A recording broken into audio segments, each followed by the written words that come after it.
Red Rocks Austin, we're entering into week 4 today of RE60, but before we get ahead of ourselves, let's celebrate something. Last Sunday, Ryan told us that it takes 21 days to create a habit, and today is day 22. So if you've been doing RE60 this whole time, you have created a habit. And I know that every day is different, which I think is good because every day of our lives is different. And it's good to keep it fresh and keep mixing up the things that you're doing as you're pursuing Jesus. But the habit that we're creating is carving out time in our schedule every single day to just be alone with God. So congratulations, celebrate that. Now, I think we're reaching the point where you may realize why people call reading the Bible, prayer, journaling, these kinds of things spiritual disciplines. Because it takes discipline to keep doing them. And discipline is a word that repels us. It's a hard sell to anybody to say, hey, as part of your relationship with Jesus, here's some spiritual disciplines for you to do. And I think that's for a couple reasons. A lot of us can take the word discipline in the meaning of chastisement and punishment and think of it in terms of, if I don't do these things, God's going to punish me. And so we may do them out of guilt or obligation for a little while, but that kind of runs out because you start to reason and think, well, he's got a lot better reasons to be mad at me for things I do, not just not reading my Bible, and you phase out and you kind of stop paying attention to spiritual disciplines. Another reason may be on the other side, the religious side of things, of saying, I have to do these things so God will have favor on me. I have to do these so that I can make the team, so that he'll let me in, so that he'll like me. So I got to read this much of my Bible today. I need to pray for this long. I heard that those real Christians, those varsity Christians over there, they do all these spiritual disciplines, so I need to do that. And a lot of times I think it's like doing chores to try to earn our allowance, or like tryouts every day to get on the team. And the problem with how I think we interpret this word discipline so often is that it's counter to the gospel. The point of the gospel is that if you have a relationship with Jesus, if you have said yes to Jesus, then that means that you're on the team not because of what you've done or your behavior, but because of his grace. You're defined by that now. And so spiritual disciplines aren't the thing that get you onto a team, but there's a reason for them. There's a purpose to them. And I want to talk about that today and hopefully bring some new meaning to this word, because we can't just throw the word out. Disciple and discipline come from the same root, the same Latin root, and the meaning basically is you're a pupil, you're being mentored, you're having a teacher, you're being trained by somebody who's learned in their craft. So you're being discipled, and it takes discipline. Part of the discipleship process is the discipline of learning, of training. So when Jesus goes to his disciples, it's because he's their teacher and he's training them.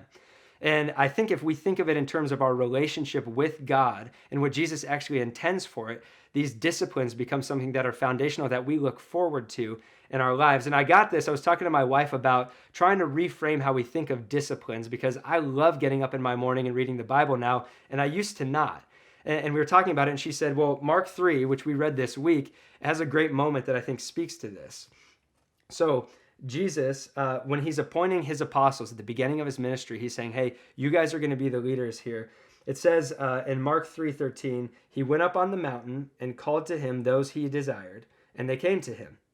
And he appointed 12, whom he also named apostles, so that they might be with him, and he might send them out to preach and have authority to cast out demons. And then it names the 12 disciples. Interesting, cool fact to know, in this rabbinic culture, what would happen is a rabbi would come and he would train up some younger men. He would teach them his ways and the life he was living in the scriptures and all these things. The guys that Jesus chose had been passed over in that process. So nobody picked them. They didn't make anybody's team because they were poor, because of the professions they were destined for, the families they came from. Matthew was a tax collector. They had all these guys that nobody else picked to be their disciples. And Jesus picks those exact guys. And he says, hey, you're going to go change the world. You're going to be the leaders of the church, but first you're going to be with me. And that's the phrase from that passage that I think is so crucial for us to get, is it first says, so that they would be with him. So that those guys would be with Jesus. That's the foundational thing to everything they did. And I think if you ask them at the end of their lives, some of the best moments, the most memorable times, sure, they'd have the miracle stories when they heard Jesus say this thing to this crowd, or he multiplied the food, or whatever it was. But I think knowing what it's like to have a group of friends, they would say, man, remember that night when we were all camping and Jesus told that joke? Remember that night that we were all just hanging around in the fire and Jesus talked really real to us about that thing, or he was answering our questions? You've probably noticed in the Gospels a lot that Jesus pulls the guys aside and he says, hey, let's go talk about this now. Hey, we need to go to a solitary place. We got to get away from the madness and the chaos and the crowds and just be with each other. He would explain his parables in silence and solitude with them, where he could sit with them and say, okay, here's what I'm saying. Here's what the kingdom of heaven is like. in that time where they were with him. And so when I wake up and I start my day and carving out that time in this habit, this discipline of spending time with Jesus, and I think of it in that way, it's so much different than I need to do these things so God will like me today. I need to do these things so that God will pay attention to me or let me be on the team. But instead, I'm already part of what Jesus is doing. And if I spend this time with him, I just get to be with him. I get to know him more. And so there's so much, I think, beauty in the relationship element to our time. So speaking very practically, here's what I do. I wake up at 6 a.m. every morning. I have to because I have a 1-year-old. And once he's up, there's no chance that I'm going to be able to pray or have a moment of silence to read my Bible. So I get up at 6.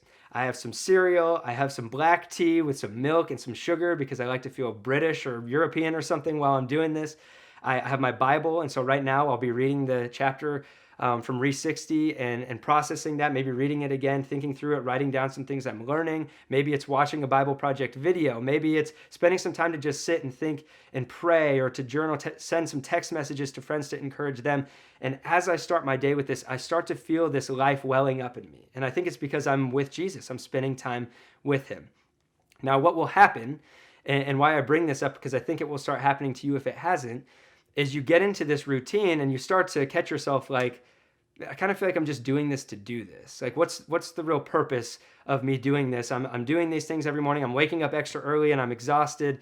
And I think we can get so focused on the what we're doing that we continually forget why we're doing it. And this happened to me in a really poignant moment a couple years back, where I had been so diligent and so disciplined about getting up, reading a chapter. I'd write all these notes, I'd journal about it, all that I'm processing, but I didn't feel a lot of life from it. And I had this moment with God where I was like, God, I'm doing this every morning for you, and I don't feel like I'm getting a ton out of it.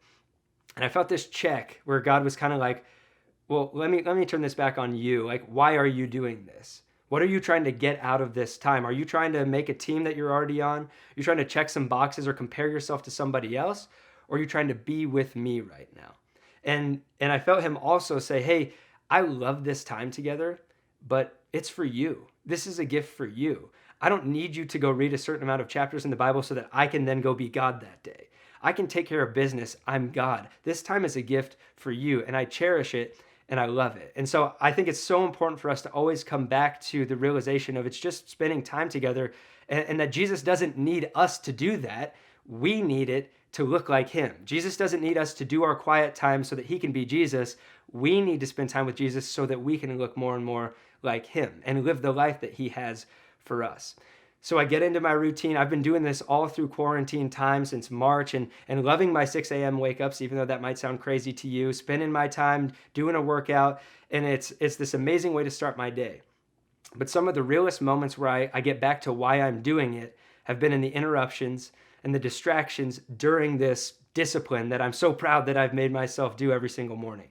And I say that because, for one, a lot of times I'll sit down and I'll be reading or trying to pray, and there's something that keeps coming into my mind that's going on in my life or the life of somebody I love or our church, and I'm thinking about this thing. And I remember in college, I heard this woman who was just like one of those people with so much wisdom talking about prayer.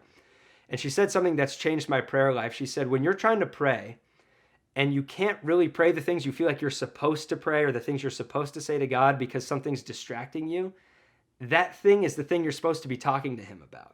And I think that's true of our whole relationship with God. It's not like the guys were sitting around the campfire and Peter's like, hey, Jesus, I'm really struggling right now to understand this, or I really need to talk to you about something deep down in me that I feel like you need to know. And Jesus says, not time for that, Peter. Get back to reading your scroll. I think that's exactly what Jesus wanted, so that Peter could be with him, so they could spend that time sitting together and processing through that. And so it's always drawing me back to, why am I here? Because Jesus wants to help me and spend this time with me. And I also, in the distraction, and this is the metaphor of why I'm sitting here in my son's room right now, the distraction of my son has become a beautiful metaphor that I want to close this thing out with to help you as you continue to seek Jesus every single day and be disciplined in it, but to always be drawn back to why you're doing it. So if right now you're like, every day I'm filled up, every day it's amazing, good for you. Store this video for a day down the road where you're kind of running on fumes. You feel like you're just doing it to do it. It's a religious duty or for whatever reason, and you need to get pulled back to, why are you doing it? So there I am. I'm drinking my British tea, I'm reading my Bible, and I've got Zeke's little baby monitor with me, and he wakes up. and he starts making some noise. And sometimes it's like he's upset because he's awake and he wants to be fed. And so I bust inside, and in my head I'm thinking, oh man, I'm supposed to be reading the Bible right now. I'm supposed to be spending this time with God, and now I'm going to get interrupted, and Zeke's day is going to start, and I'm not going to get back to that. I go to the fridge, I fill up his bottle, I heat it up, and I bring some milk into his room. I grab him out of his crib, and I hold him, and I sit in this chair, and I pretty much have to hold the bottle because he's so drowsy, he's barely awake, and I'm feeding him. And I've had some moments, some profound moments of sitting here and thinking about kind of the metaphor that this is for the start of my day.